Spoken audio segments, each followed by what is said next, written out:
Throughout all time, men comprised the vast majority of the armies warring for land, power, or riches.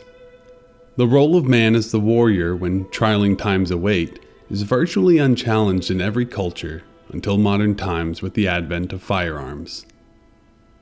It's not merely gender norms that reinforce these roles either. Human traits typically take on statistical distributions that look like bell curves. When it comes to height, strength, and arm span, features that give an obvious edge in close quarters combat, men and women sit on different distributions for these traits. However, these curves do overlap to some degree. Some exceptional women are stronger than some men, for example. Likewise, if we observe the participants in battles over all of history, the ratio of men to women is enormous. However, myth, legend, and some historical accounts point to a few exceptional women who appeared on the battlefield at times.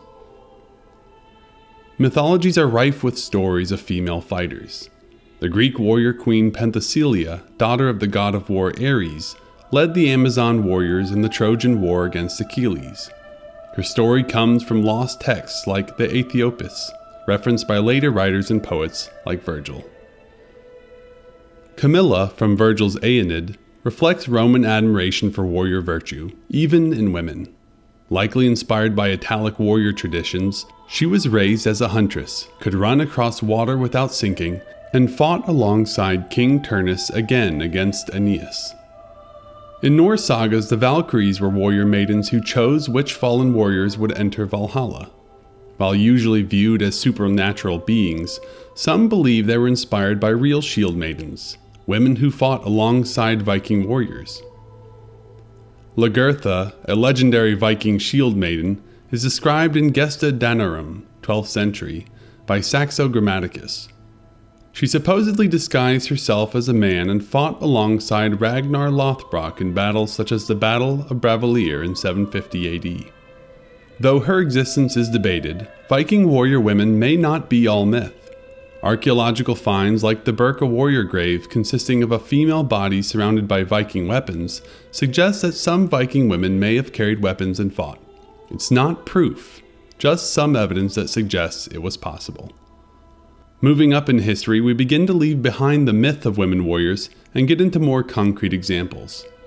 However, it's important to distinguish between the many examples of powerful women raising and directing campaigns from a leadership perspective versus those who personally took up weapons or even simply appeared on the battlefield.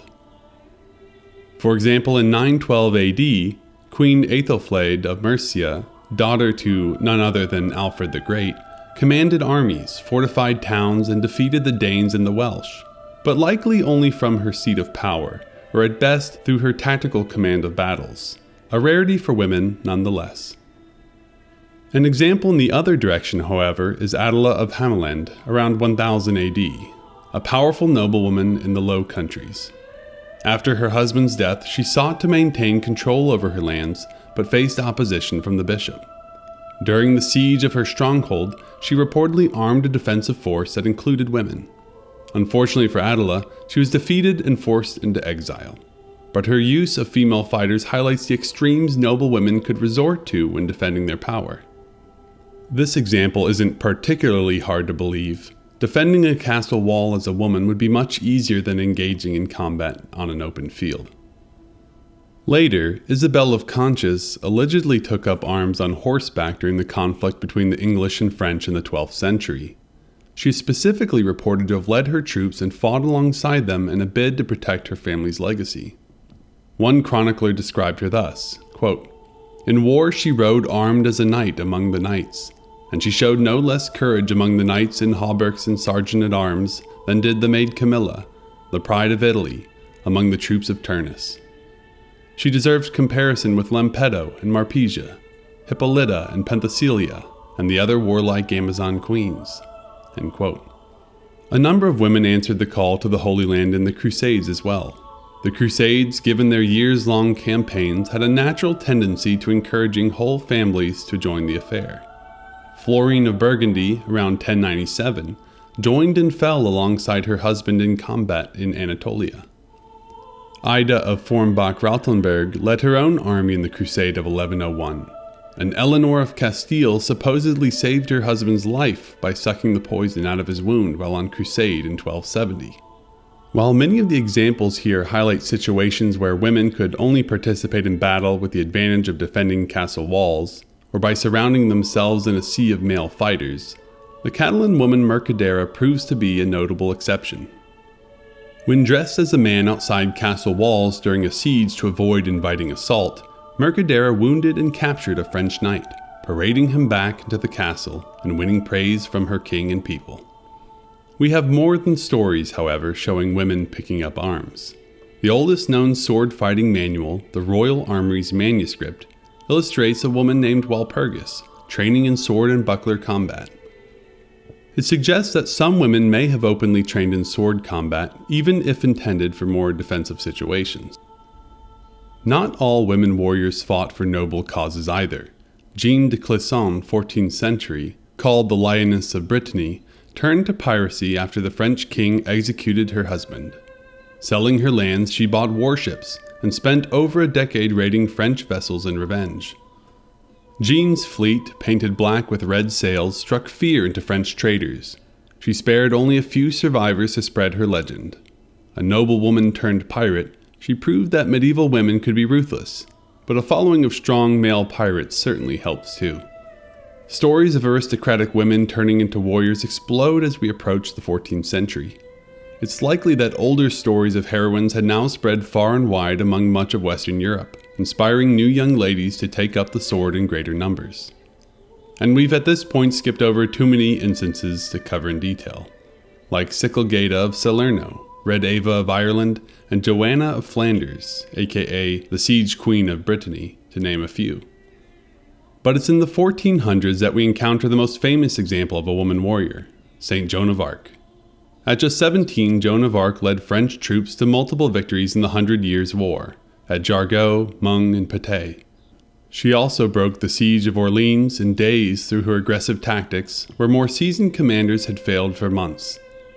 While it's tempting to think of Joan as only a figurehead or symbol than a real presence on the battlefield, eyewitness accounts, dubious as they may be, claim she indeed wore armor and at times wielded a sword in addition to the French banner she carried. While her wielding a sword at all is controversial, what is more telling is that Joan received 2 battlefield injuries in her lifetime: an arrow to the shoulder at Orleans, and a crossbow bolt to the thigh at Paris. At a minimum, she was on the battlefield and within range of enemy ranged weapons, even if she never hacked down enemies with a sword in hand. Though it's likely her successes were amplified by a wartime marketing campaign, she no doubt deserves status as the preeminent female warrior of the medieval age. Strangely, years after Joan was executed, she was, seemingly miraculously, seen again. In 1434, Joan's brothers attested to her identity, and she traveled through France receiving gifts and honors from nobles. Joan married a knight from Lorraine and lived in luxury, until it was discovered that this was not a surviving Joan, but instead Jeanne, a complete liar and fraud to Joan's name and legacy in a bid for fame and wealth. Moving forward to real women warriors again, there is Caterina Sforza in the late 15th century, the Tigress of Forli, who tricked the enemy into releasing her when her fortress was captured. But instead of going away quietly, she returned with an army to take back the fort. However, Caterina likely did not fight herself, instead serving in more of a leadership role here. In the same century, there was also the tale of Onorata Rodiani, an alleged 15th century mercenary who fought disguised as a man for various Italian city-states. According to the account, she proved herself in swordsmanship and cavalry, quickly earning a reputation for her skill in battle. Once her true identity was revealed, Onorata's combat abilities were surprisingly respected. She continued her military career, becoming a bodyguard and further cementing her unique place in the male-dominated world of medieval warfare. Here we've highlighted those myths, tales, and some reliable accounts of women who led armies and at times accompanied regular soldiers on the battlefield. While these women might not have been the norm in ancient to medieval warfare, their stories highlight the exceptions in history, the most interesting parts. None of these stories suggest an equivalence between the average male and female fighters, but they do shed light on some real female heroines and some villains that were emboldened to take up the sword, or at least to show up on the battlefield or lead military tactics. History seems to indicate that women take up arms in response to a situation of desperation, as a last resort in the fight for survival, preservation of power, or in pursuit of personal vengeance. However, today women regularly enlist in many modern militaries. Is this an expression of modern ideas about equality between men and women, or merely an equal opportunity to serve one's country? More darkly, is our culture reaching a point of desperation, of needing the fairer folk to help some impending war? Or do many modern female soldiers simply share in that spirit of the Amazons, of Joan of Arc, and the rest?